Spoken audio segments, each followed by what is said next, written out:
Next up, we have a deacon and practicing minister in the Church of the Subgenius. He hosts his own monthly show, Ask Dr. Hal. Make some noise if you've ever been to Ask Dr. Hal. Monthly at SF's Dark Room Theater, he specializes in bardic recitations, bringing the words and thoughts of ancient and recent poets to audiences in the present day.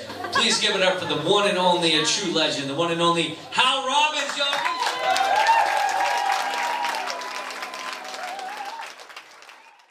In the midst of life, we are in man. And man is born unto trouble as the sparks fly upward. Allison Lovejoy at the organ. The curfew tolls the knell of parting day. The lowing herd winds slowly o'er the lea. The ploughman homeward plods his weary way and leaves the world to darkness and to me. Now fades the glimmering landscape on the sight, while all the air a solemn stillness holds, save where the beetle wheels his droning flight and drowsy tinklings lull the distant folds.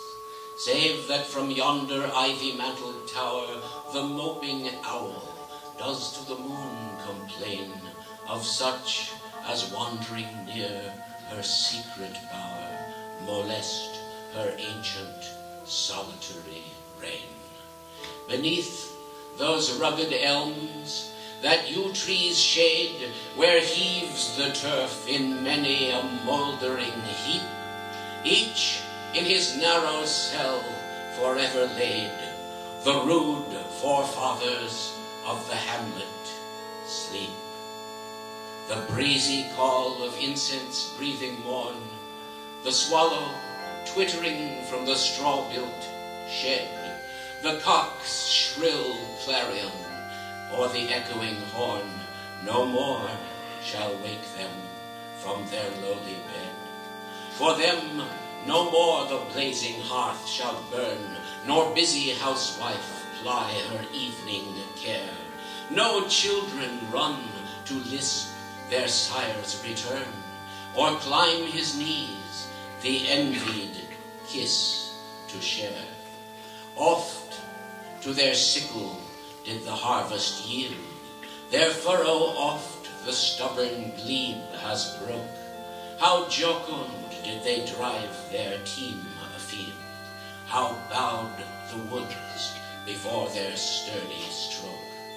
Let not ambition mock their useful toil, their humble joys and destiny obscure, or grandeur hear with a disdainful smile the short and simple annals of the poor.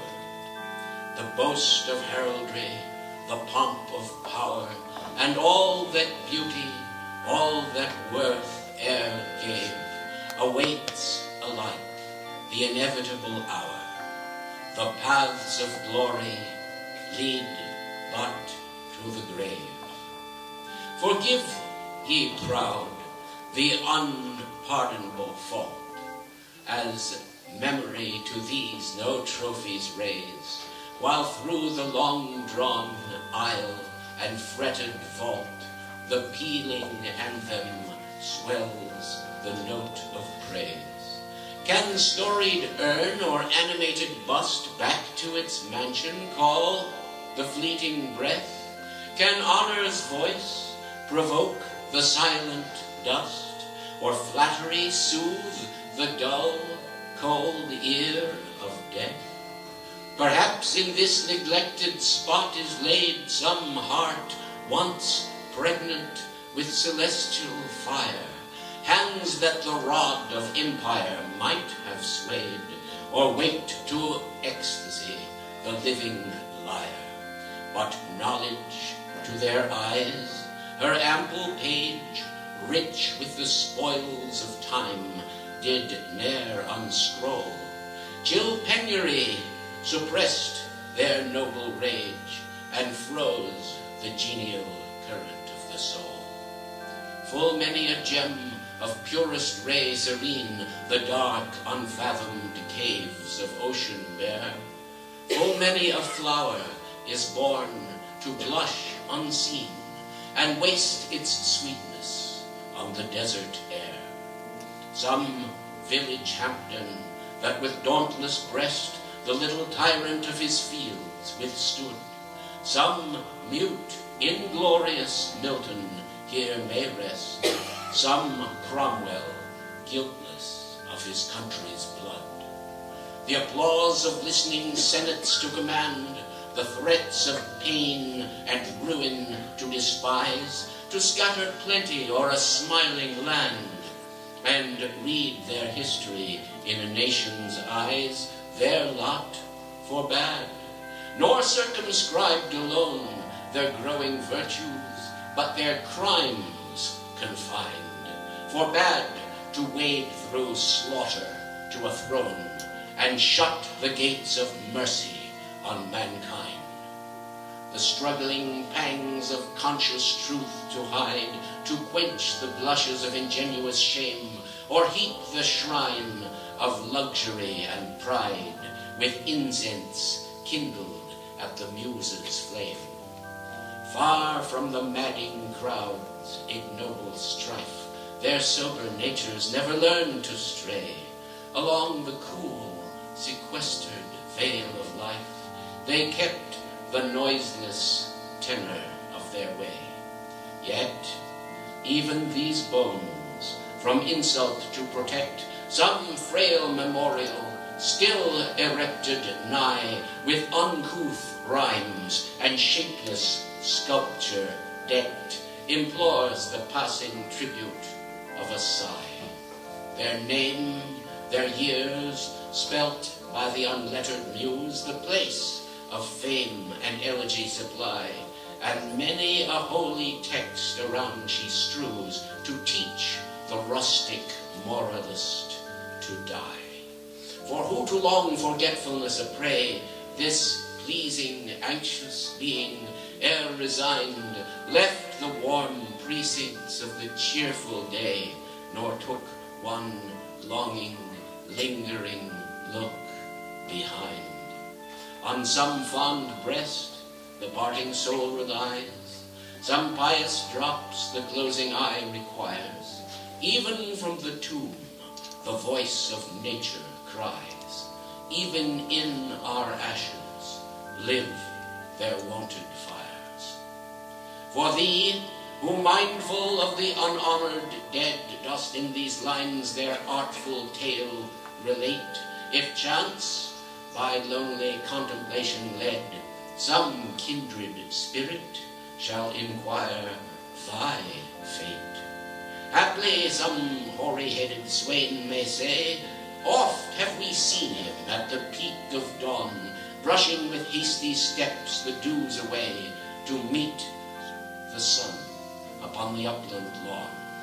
Here at the foot of yonder nodding beech, which yields its old fantastic roots so high, his listless length at noontide would he stretch, and pour upon the brook which babbles by.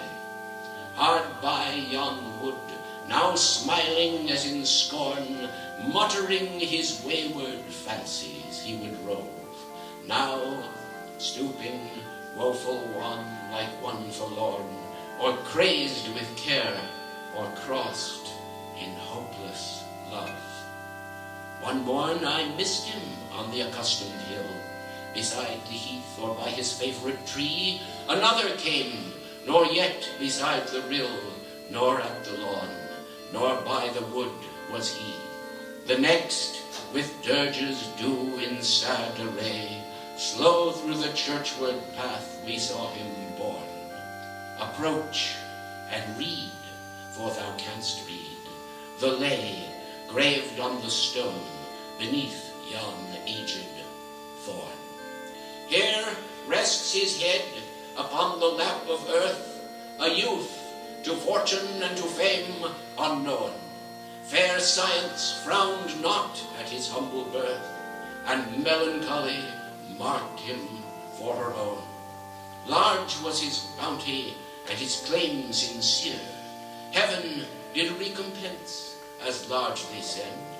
He gave to misery all he had, a tear. He gained from heaven, 'twas all he wished, a friend.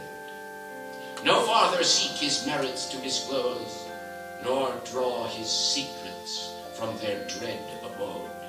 There each alike in trembling hope repose, the bosom of his Father.